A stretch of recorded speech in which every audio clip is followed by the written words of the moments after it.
Bonjour تاسع. Bonjour تاسع، معكم مدام مها. Je suis à la page 53. أنا بالصفحة 53 من compréhension de l'oral، من الاستيعاب الشفهي. بدينا بالاستيعاب الشفهي وعملنا الصفحة الأولى، ما لحقت معنا الصفحة الثانية. نحن رح نكفيها هلا لحتى نخلص من هالمهارة هي اللي هي الاستيعاب الشفهي. عندي بالإكزرسيس سي، بتتذكروا كان عن شو الدرس عم يحكي؟ هلا منشوف. Réécoute le document sonore puis complète cette fiche d'identité par les informations qui conviennent.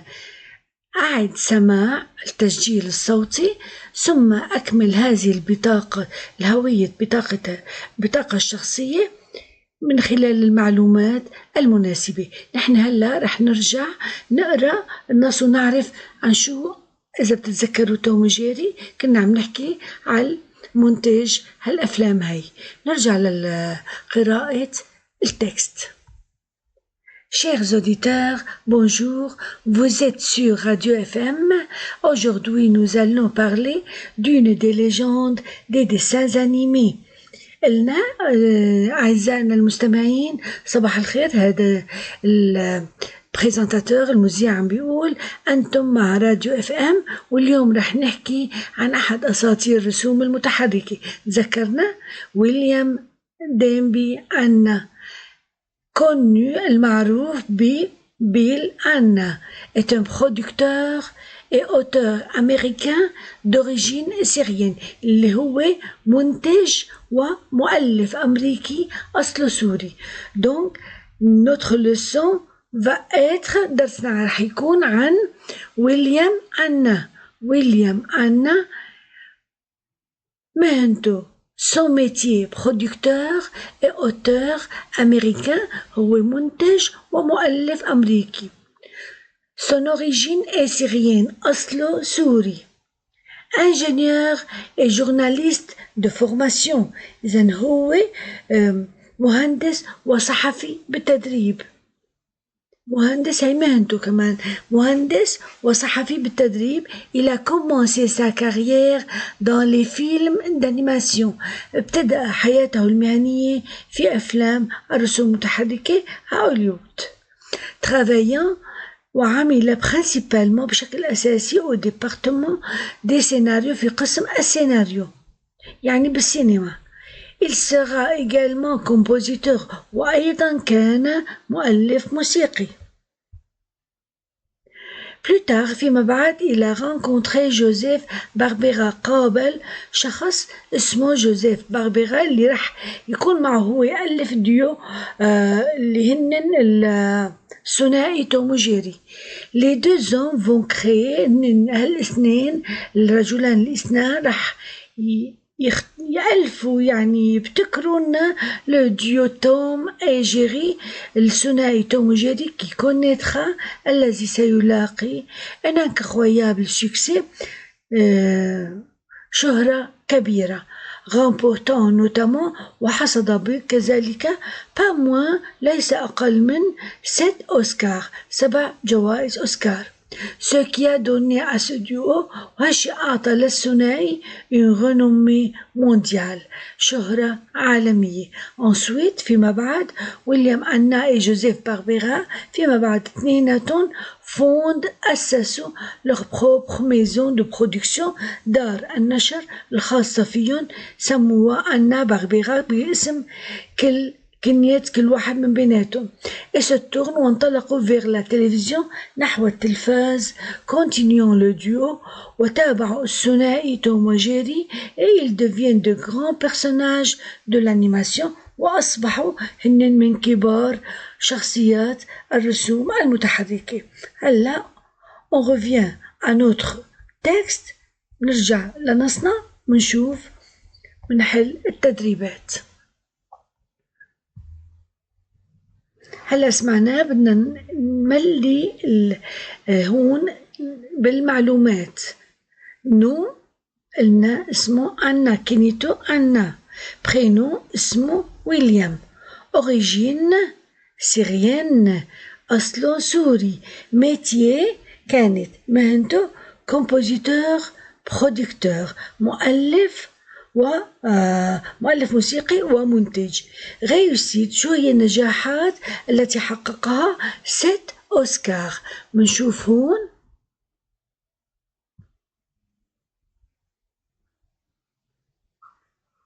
هذا son prénom ويليام، son nom Anna، origine syrienne أصله سوري، métier مهنته compositeur،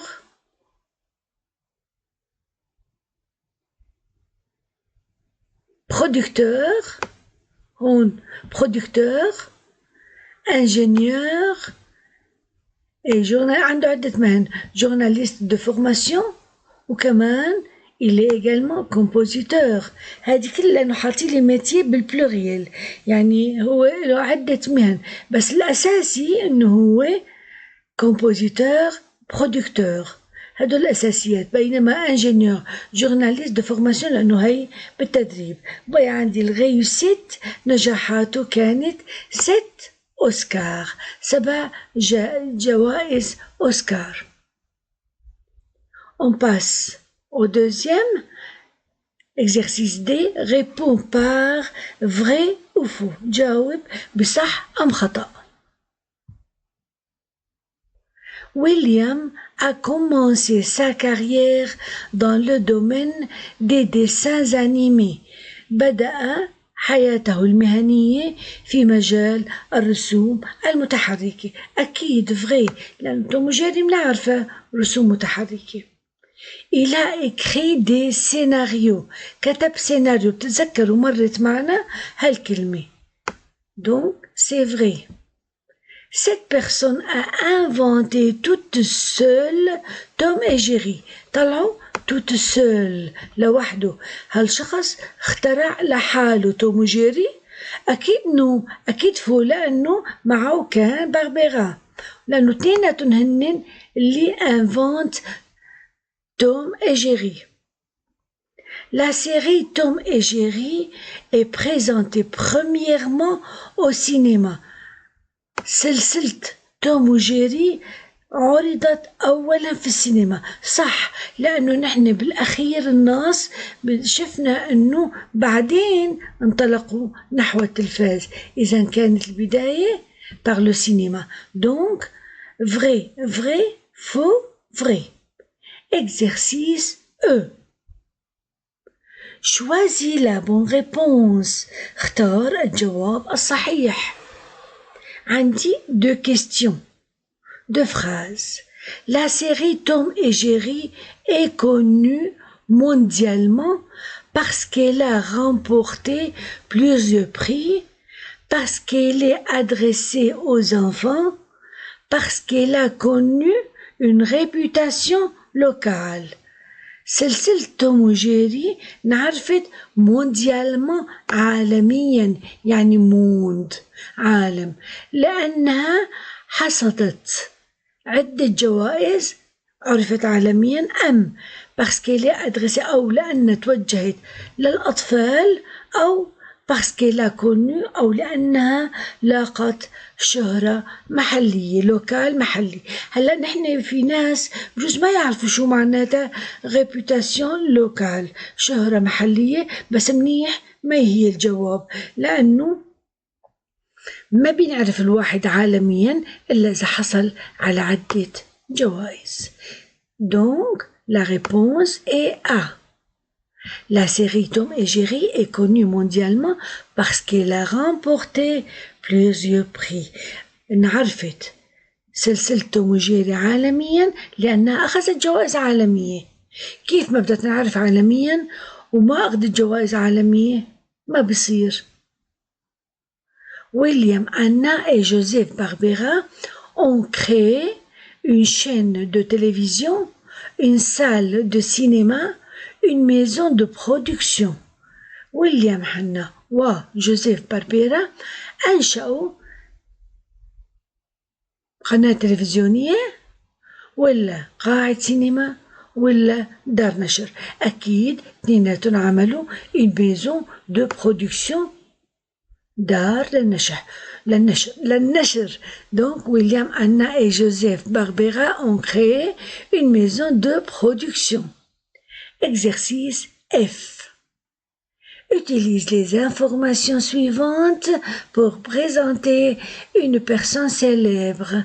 استخدم المعلومات التالية لكي تقدم شخصية مشهورة اللي هي راح نشوفها. nom Jobs, prénom Steve, origine syrienne, métier entrepreneur, inventeur, réussite l'invention du baladeur numérique et de la tablette tactile. تذكرتوا منات؟ لازم تكونوا تذكرتوا الكنية جوبز والاسم ستيف جوبز، وشفنا صورته في بداية الوحدة وقلنا انه هذا اللي اكتشف وعمل ابل، أجهزة ابل هو اللي وعمل طبعا اختراعات اخرى. أصله هو أمريكي وعايش بأمريكا بس أصله سوري، أصل أبوه. ميتيه مهنته كانت هو مبتكر entrepreneur et inventeur، هو مؤسس شركة أبل طبعا للتليفونات والحواسيب ومخترع. réussite نجاحاته كانت شهرته من وين اجت؟ l'invention du baladeur numérique، اخترع مشغل الموسيقى الرقمي اللي هو جهاز بخلينا نحط عليها كل مجموعاتنا الموسيقية بجهاز صغير ونتنقل فيها وين ما رحنا. فإذا مشغل الموسيقى الرقمي de la tablette tactile، وأيضا الجهاز اللوحي هو الجهاز التابلت اللي بيخلينا نتصفح الإنترنت ونقرأ كتب ونشوف صور ونلقط صور ونستمع للموسيقى وكل شيء، وكمان بالتعليم بيستخدم. نحن لازم نقدم هالشخصية، نقدم هويته، نقدمها ضمن جمل أنا كتبتها ومنشوفها مع بعض. هي Steve Jobs est un entrepreneur et inventeur américain d'origine syrienne. Steve Jobs et son équipe ont inventé des appareils très importants dans notre vie comme le baladeur numérique, l'iPhone, le premier téléphone à écran tactile et la tablette tactile. هيك أنا ملأت كل المعلومات. إذن ستيف جوبز هو مؤسس ومخترع أمريكي من أصل سوري. هو وفريقه فريق عمله اخترعوا أجهزة هامة جدا في حياتنا مثل مشغل الموسيقى الرقمي وجهاز الآيفون، التليفون الأول ذو شاشة اللمس، وأيضا لا تابلت تكتيل الجهاز اللوحي التابلت. بعيده ستيف جوبز est un entrepreneur et inventeur américain d'origine syrienne. Steve Jobs et son équipe ont inventé des appareils très importants dans notre vie comme le baladeur numérique, l'iPhone, le premier téléphone à écran tactile et la tablette tactile. هاي المعلومات كلها وضعناها بالبريزنتاسيون. كنتم مع مدام ما بالباج 53 ورح ننتقل بالدرس القادم للبرودكسيون أورال. بقلكن au revoir et à la prochaine fois.